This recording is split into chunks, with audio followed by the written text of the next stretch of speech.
Dear students, आज मैं आप लोगों के बीच पुनः उपस्थित हुआ हूं और आज की चर्चा में जेपीएससी मुख्य परीक्षा के पाठ्यक्रम को ध्यान में रख करके आपके लिए एक शीर्षक आपके समक्ष लाया हूं। तो पेपर 4 के अंतर्गत, जिसके अंतर्गत आपको लोक प्रशासन सुशासन पढ़ना है, उसके अंतर्गत कई शीर्षक आपके समक्ष दर्ज किए गए हैं आपके सिलेबस में। तो उसको केंद्रित करके एक प्रश्न आपके लिए लाया हूं और उसकी व्याख्या भी देने की कोशिश करूंगा। उम्मीद करता हूं कि मेरी यह व्याख्या आपको परीक्षा उपयोगी लगेगी। तो चलिए उस दिशा में बात करते हैं कि वो संबंधित विषय क्या है। यहां आप देख रहे हैं एक प्रश्न है आपके पास, जिसमें मुख्य परीक्षा को केंद्रित करके एक प्रश्न आपके सामने रखा गया है। प्रश्न यह है कि मुख्य सचिव राज्य और केंद्र सरकार के बीच में मुख्य संचार की कड़ी है, व्याख्या करें। अर्थात बात हो रही है चीफ सेक्रेटरी की। तो चीफ सेक्रेटरी पद धारक की बात हो रही है और उसके संदर्भ में पूछा जा रहा है कि चीफ सेक्रेटरी जो होते हैं वो राज्य और केंद्र सरकार के बीच में एक मेन कम्युनिकेशन सेंटर के रूप में, एक कड़ी के रूप में काम करते हैं। इस पर व्याख्या दर्ज करनी है। तो याद रहे, अगर इस तरह के प्रश्न आ जाए तो कुछ बातें दर्ज करनी चाहिए और कुछ शीर्षकों से इसकी व्याख्या पूरी होती दिखाई दे रही है। तो क्या शीर्षक होना चाहिए, उस पर हमारी बात, कुछ केंद्रित हिस्से होते हैं जिस पर आपका ध्यान जाना चाहिए। सर्वप्रथम आपको लिखने की आवश्यकता है कि मुख्य सचिव की पदस्थिति क्या होती है, अर्थात इस पदधारक व्यक्ति की पदस्थिति क्या होती है। पहले इसके संदर्भ में आपको जानने की आवश्यकता है। अर्थात इस पद पर आसीन व्यक्ति का निर्वाचन कैसे होता है, इसकी योग्यता क्या होती है, उसके अतिरिक्त इसकी सेवा की योग्यता को किस आधार पर आकलन करके इस पद पर सुशोभित किया जाता है, इसके संदर्भ में आपको व्याख्या लिखनी होगी। इतना ही नहीं, उसके कार्य और भूमिका को भी दृष्टिपात करना होगा, उस पर भी केंद्रित करके अपनी बात लिखनी पड़ेगी। इसके अलावा आप जब आगे लिखते हैं तो आपको इस कड़ी में कुछ बातें जोड़ने की आवश्यकता है कि जैसे मुख्य सचिव के कार्यों के बारे में आपको ध्यान से लिखने की आवश्यकता है। तो कार्य के रूप में किस रूप में लिखते हैं कि वो मुख्य मंत्रिमंडल के परामर्शदाता के रूप में इसकी भूमिका दिखाई देती है, तो उसे भी आपको लिखने की आवश्यकता है। ध्यान से आप सुन लें। तो 3 मुख्य कार्य इसके संदर्भ में इनके द्वारा कार्यों की सूची में आते हैं। एक मंत्रिमंडल के अर्थात जो कैबिनेट होता है उसका जो एडवाइजरी मेन मेंबर होते हैं, उसमें परामर्शदाता के रूप में चीफ सेक्रेटरी की भूमिका होती है, उसे भी आपको दर्ज कराना होगा। इतना ही नहीं, राज्य प्रशासन के समन्वयक के रूप में, कोऑर्डिनेटर के रूप में भी मुख्यमंत्री चीफ सेक्रेटरी की भूमिका होती है, उसे भी दर्ज कराने की आवश्यकता है। साथ साथ विभाग के अध्यक्ष के रूप में ये किस तरह की गतिविधियां करते हैं, किस तरह की भूमिका को निर्वहन करते हैं, इसके बारे में भी आपको दर्ज करना चाहिए।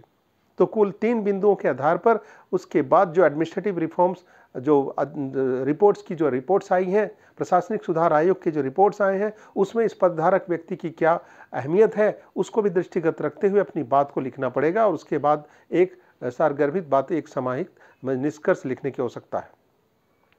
तो कुल मिलाकर ये फैक्चुअल प्रश्न होंगे, इस पर केंद्रित करके अपनी बात लिखी जानी चाहिए। चलिए आप अपनी बात को लिखने की कोशिश कड़ी में आगे बढ़ रहे हैं। अब लिख रहे हैं मुख्य सचिव के बारे में। तो चलिए इसके बारे में थोड़ी सी जानकारी दर्ज कर लें कि मुख्य सचिव पदधारक व्यक्ति की क्या होती है, पदधारक पोर्टफोलियो क्या होती है। तो बता दूं कि मुख्य सचिव पर राज्य प्रशासन में सचिवालय के सचिवों के पद सोपान में शीर्ष पद पर मुख्य सचिव होता है। मतलब स्टेट एडमिनिस्ट्रेशन में जो सेक्रेटेरिएट होते हैं, उसमें जितने भी विभागीय सचिव होते हैं, उन सभी विभागीय सचिवों के जो पद सोपान होता है, जो हियरार्की होती है, उस हियरार्की में शीर्ष पर था, टॉप पर चीफ सेक्रेटरी होते हैं। याद रखिएगा, जो कि राज्य के तमाम सेक्रेटरीज का प्रधान होते हैं। जितने भी सेक्रेटरीज होते हैं ना स्टेट के, उस सबों के प्रधान माने जाते हैं। अच्छा, इनका नियंत्रण अर्थात इनका कंट्रोल जो होता है वो सेक्रेटेरिएट के सभी विभागों पर होता है। याद रखिएगा, इनका जो नियंत्रण होता है वो सेक्रेटेरिएट के सभी डिपार्टमेंट्स पर होता है। चीफ सेक्रेटरी इस ओहदे पर होते हैं। मुख्य सचिव भारतीय प्रशासनिक सेवा का वरिष्ठतम अधिकारी होता है। उस राज्य में इंडियन एडमिनिस्ट्रेटिव सर्विस IAS के पदधारक व्यक्तियों में श्रेष्ठ या फिर वरिष्ठतम सदस्य होते हैं चीफ सेक्रेटरी। और वह सचिवों के एक ऐसे मुख्य स्तंभ के रूप में, एक तरह से मेन पिलर के रूप में, मेन स्तंभ के रूप में होते हैं, जो सभी विभागों को अपने स्तरों पर परस्पर संयुक्त करते हैं। अर्थात कोऑर्डिनेट करके चलना। जितने भी रिस्पेक्टिव डिपार्टमेंट्स हैं, जितने भी विभागीय सचिव हैं, उन सभी सचिवों के साथ विभागीय समन्वय बनाकर चलने का दायित्व तो चीफ सेक्रेटरी को ही होता है। तो ये सारी बातें आप प्रारंभ में दर्ज करते हैं। इसके उपरांत आप लिखने अगले पैराग्राफ में आप लिखते हैं कि मुख्य सचिव राज्य का सामान्य प्रशासन जो जनरल डिपार्टमेंट होता है, जनरल एडमिनिस्ट्रेशन डिपार्टमेंट होता है, उसका जो चीफ होता है वो, जिसका राजनीतिक अध्यक्ष आपको पता है, राज्य का जो राजनीतिक अध्यक्ष किसी भी राज्य का होता है वो स्वयं मुख्यमंत्री होते हैं, तो इनको भी दर्ज करना है। वह राज्य सरकार का राज्य सरकार का मुख्य प्रवक्ता भी होता है सरकार के बिहाफ में, और पब्लिक रिलेशन ऑफिसर अर्थात जनसंपर्क पदाधिकारी के रूप में भी मुख्य सचिव की भूमिका होती है। तो ये सारी बातें आप अपने साथ दर्ज कर रहे हैं। आगे आप लिखते हैं, यहां यह भी बताना जरूरी है कि भारत के सभी राज्यों में, इंडिया के जितने भी स्टेट्स हैं, सभी राज्यों में मुख्य सचिव अर्थात चीफ सेक्रेटरी की जो पदधारक व्यक्ति हैं, उनकी जो स्थिति है, प्रोटोकॉल की स्थिति एक समान नहीं है। इसे भी आप दर्ज करने की आवश्यकता है। जैसे कि तमिलनाडु और हमारे झारखंड राज्य के प्रदेश में मुख्य सचिव की जो स्थिति है वो सीनियर मोस्ट पब्लिक सर्वेंट के रूप में होती है। अगर इसकी तुलना में उत्तर प्रदेश के चीफ सेक्रेटरी की बात करूं तो वो राजस्व मंडल के सदस्यों में कनिष्ठ सदस्य माने जाते हैं। तो याद रखिएगा, ये तुलनात्मक चीजें आपको चीफ सेक्रेटरी के संदर्भ में दर्ज करने की आवश्यकता है कि उत्तर प्रदेश का मुख्य सचिव राजस्व मंडल के सदस्यों का कनिष्ठ व्यक्ति होता है। इस तरह पंजाब में अगर बात की जाए, पंजाब की तुलना की जाए तो पंजाब में भी चीफ सेक्रेटरी जो होते हैं वो वित्त आयोग के जो अध्यक्ष होते हैं राज्य के या स्टेट के, उनके कनिष्ठ माने जाते हैं। तो ये सारी बातों को तुलनात्मक तरीके से भी आपको इनके डिग्निटी को ध्यान में रख करके लिखना चाहिए। उसके बाद आप लिखते हैं कि 1973 ईस्वी में मुख्य सचिव के पद का मानकीकरण कर दिया गया था। 1973 में मुख्य सचिव के पद का मानकीकरण कर दिया गया है तथा इस पद को पाने वाला व्यक्ति भारत सरकार के सचिव के बराबर की श्रेणी होता है। तो जो सेंट्रल गवर्नमेंट के जो सेक्रेटेरिएट होते हैं, उसके जो सेक्रेटरीज होते हैं, उन सेक्रेटरीज का जो प्रोटोकॉल होता है, उसकी जो हैसियत होती है, कमोबेश वैसी हैसियत राज्यों के मुख्य सचिव की भी होती है, उससे कमतर नहीं होती है। तथा उसी के बराबर वेतनमान भी, उनको जो सैलरी मिलती है वो कमोबेश वैसे ही सैलरी स्टेट के चीफ सेक्रेटरी को भी प्रोवाइड की जाती है। ये सारी बातें आपको दर्ज करनी है। यहाँ यह भी बताना जरूरी है कि चीफ सेक्रेटरी की नियुक्ति में एक बात को स्पष्ट रूप से रखा जाए कि वो सीनियरिटी जो है, वरिष्ठता जो है, उसका विचार तो महत्वपूर्ण होता ही है, लेकिन तथापि एक महत्वपूर्ण बात यहाँ दर्ज करने की आवश्यकता है कि जो सेवा अभिलेख होते हैं, जिसको सर्विस रिकॉर्ड कहते हैं, इतना ही नहीं, सर्विस रिकॉर्ड के अलावे उस व्यक्ति विशेष के कार्य निष्पादन का कौशल, उसकी क्षमता तथा मुख्यमंत्री का उसमें पूर्ण आस्था। कभी कभी मुख्यमंत्री के चहेते व्यक्ति को भी चीफ सेक्रेटरी का पद गौरव का हासिल होता है, तो मुख्यमंत्री का भी उसे चहेता होने की एक मानक माना जाता है। तो मुख्यमंत्री में उसमें पूर्ण आस्था और निर्भरता भी उसके चयन की प्रभावी भूमिका निभाते हैं। ये सारी बातें आप लिखते हैं। तो याद रहिए, इस तरह का प्रश्न आपको यदि शॉर्ट आंसर टाइप के रूप में पूछा जाए तो आप बेहद सहजता से इतनी बातों को लिख सकते हैं। कभी कभी इन दो प्रश्नों को मिलाकर एक करके और आपको हो सकता है कि दीर्घोत्तरीय प्रश्न पूछ दिया जाए, तो आप इसके लिए मानसिक रूप से तैयार रखेंगे, क्योंकि जेपीएससी की प्रशासनिक परीक्षा में इस बार प्रश्नों के कलेवर में थोड़ा बहुत बदलाव संभव है। तो मैं इशारे से बता दे रहा हूं। आगे आप लिखते हैं अगले पैराग्राफ में, मुख्य सचिव वरीयता में अर्थात प्रोटोकॉल में भारत के क्रम में देखा जाए तो 23वें स्थान पर का पदाधिकारी होते हैं, और यह राज्य प्रशासन के संपूर्ण प्रशासनिक कार्यकलाप को सुगम संचालन और दक्षता के लिए जिम्मेवार होते हैं। मतलब स्टेट की एडमिनिस्ट्रेटिव वर्क, जो भी लॉ एंड ऑर्डर से संबंधित जितने भी कार्य हो रहे हैं, सब पर पूरी तरह से निगरानी रखना का दायित्व तो अल्टीमेट जो जिम्मेवारी है वो कमोबेश चीफ सेक्रेटरी की होती है, और इस कार्य को अंजाम देने में वो अपने अधीनस्थ अधिकारियों के साथ कोऑर्डिनेशन बनाकर चलते हैं। यही है चीफ सेक्रेटरी के पद की गरिमा। आगे लिखता हूं मैं चीफ सेक्रेटरी के कार्यों के बारे में। अब उनके कार्यों के बारे में आपको लिखने की आवश्यकता है। तो आप यहाँ 3 कार्यों के रूप में उनको दर्शाते हैं कि मंत्रिमंडल के परामर्शदाता के रूप में, अर्थात जो कैबिनेट होता है उसका जो एडवाइजरी बॉडी होती है, उसमें मेन चीफ एडवाइजर के रूप में ये अपनी भूमिका निभाते हैं। इतना ही नहीं, राज्य प्रशासन के समन्वयक के रूप में, स्टेट एडमिनिस्ट्रेशन के कोऑर्डिनेटर के रूप में भी इसकी भूमिका होती है, अर्थात इस पदधारक की भी भूमिका होती है। इतना ही नहीं, विभाग के अध्यक्ष के रूप में भी चीफ सेक्रेटरी अपनी महत्वपूर्ण भूमिका निभाते हैं। तो चलिए उस दिशा में बात करते हुए हमारी बात आगे बढ़ती है कि किस तरीके से वो मंत्रिमंडल के परामर्शदाता के रूप में अपनी भूमिका निभाते हैं। तो आप आगे लिखते हैं कि मुख्य सचिव राज्य के मंत्रिमंडल का सचिव होता है, स्टेट की जो कैबिनेट होता है उसका वो सेक्रेटरीज होते हैं। वह इस रूप में मंत्रिमंडल के बैठकों का एजेंडा तैयार करते हैं। जो जितने भी कैबिनेट की जो भी बैठकें होती हैं राज्य के विकास के लिए, वेलफेयर वर्क के लिए, उन सब का एजेंडा तैयार करने का दायित्व चीफ सेक्रेटरी को ही होता है। इतना ही नहीं, बैठकों की व्यवस्था करना तथा सभी मंत्रिमंडल कार्यवाहियों का रिकॉर्ड तक रखने का दायित्व चीफ सेक्रेटरी को होता है। तो इससे आप समझ सकते हैं कि इस पद पर आसीन व्यक्ति की कितनी बड़ी दायरे होते हैं और कितनी विश्वसनीयता और कर्मठता के साथ अपने काम को अंजाम देते होंगे। तो आप इन सारी बातों को दर्ज करेंगे। सभी मंत्रिमंडल कार्यवाही का रिकॉर्ड रखता है, वह मंत्रिमंडल की बैठकों में भाग भी लेता है तथा पॉलिसी मेकिंग अर्थात नीति निर्माण में परामर्श देता भी है। तो ये इसके किस रूप में इनकी भूमिका को दर्शाया हमने, मंत्रिमंडल के परामर्शदाता के रूप में इसकी भूमिका को अभी तक आपने सुना। अब आपकी बात राज्य प्रशासन के समन्वयक के रूप में चीफ सेक्रेटरी की भूमिका पर केंद्रित होनी चाहिए।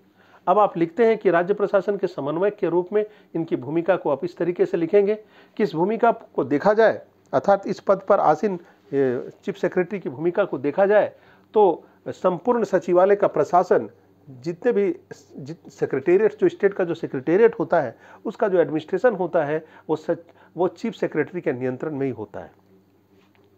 और मुख्य सचिव को राज्य सरकार के किसी भी विभाग जो है, जो मैंने बताया अभी आपको, उसको आप कायम रखेंगे यहाँ पर।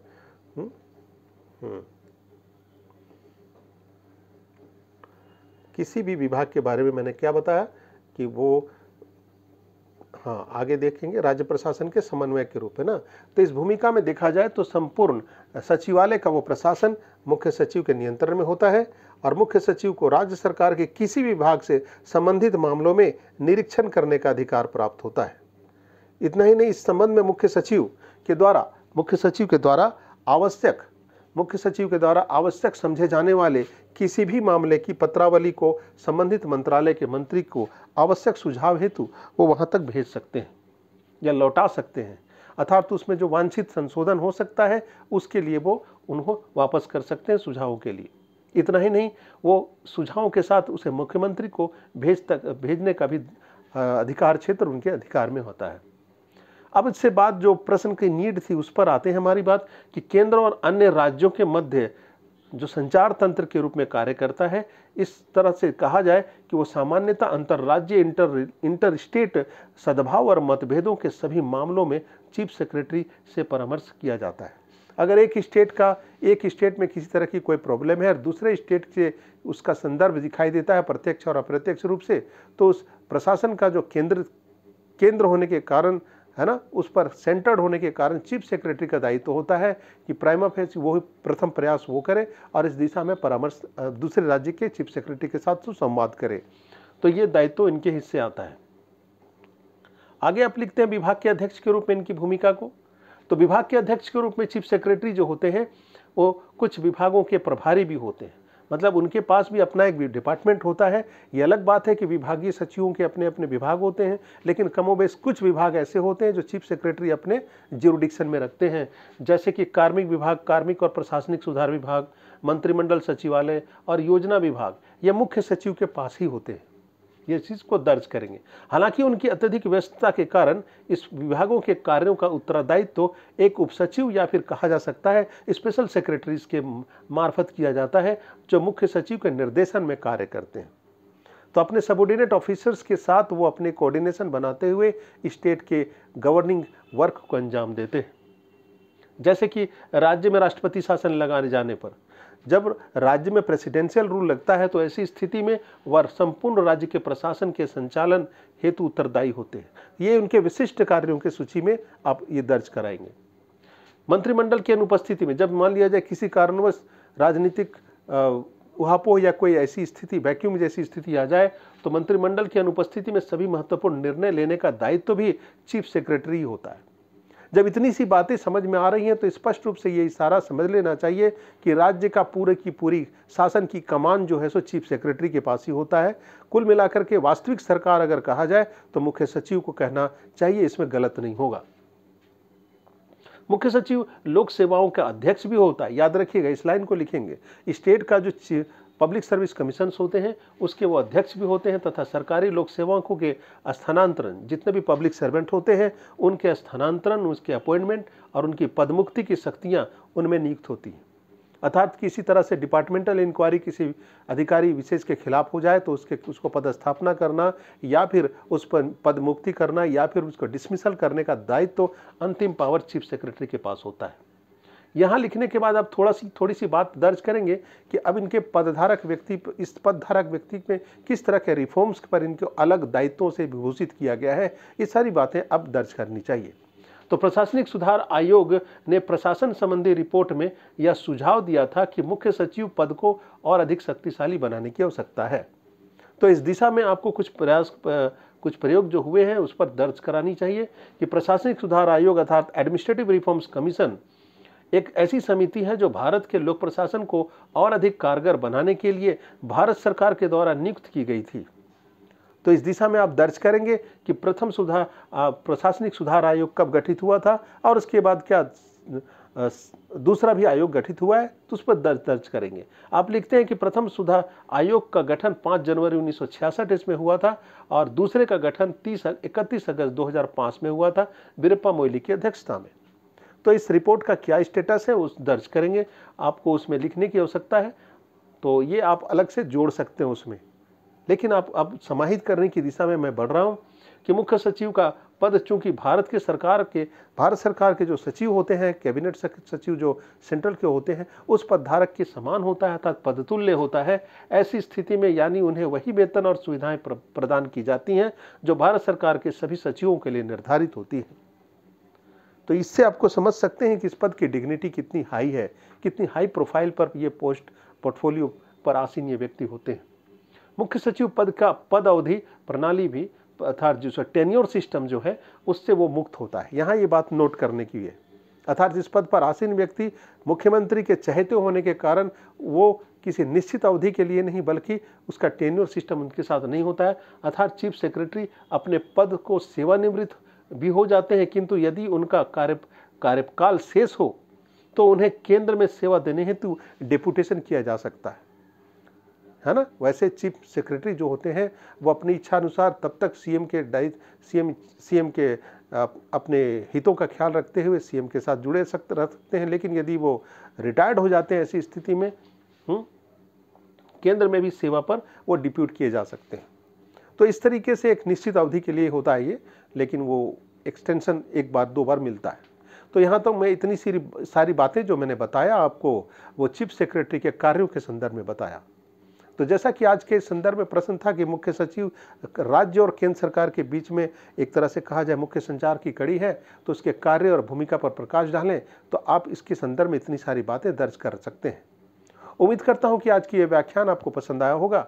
यदि आपको यह आज का लेक्चर पसंद आया हो तो उसे लाइक करें, सब्सक्राइब करें, मित्रों के साथ साझा करें। बहुत जल्दी नए विषय पर केंद्रित होकर के मैं नए विषय पर आपके प्रश्न और उसके जवाब लेकर के आपके बीच में उपस्थित रहता हूं, होने की तैयारी में हूं। तब तक आप पढ़ते रहें ध्यान से और जल्दी मैं मिलता हूं। धन्यवाद।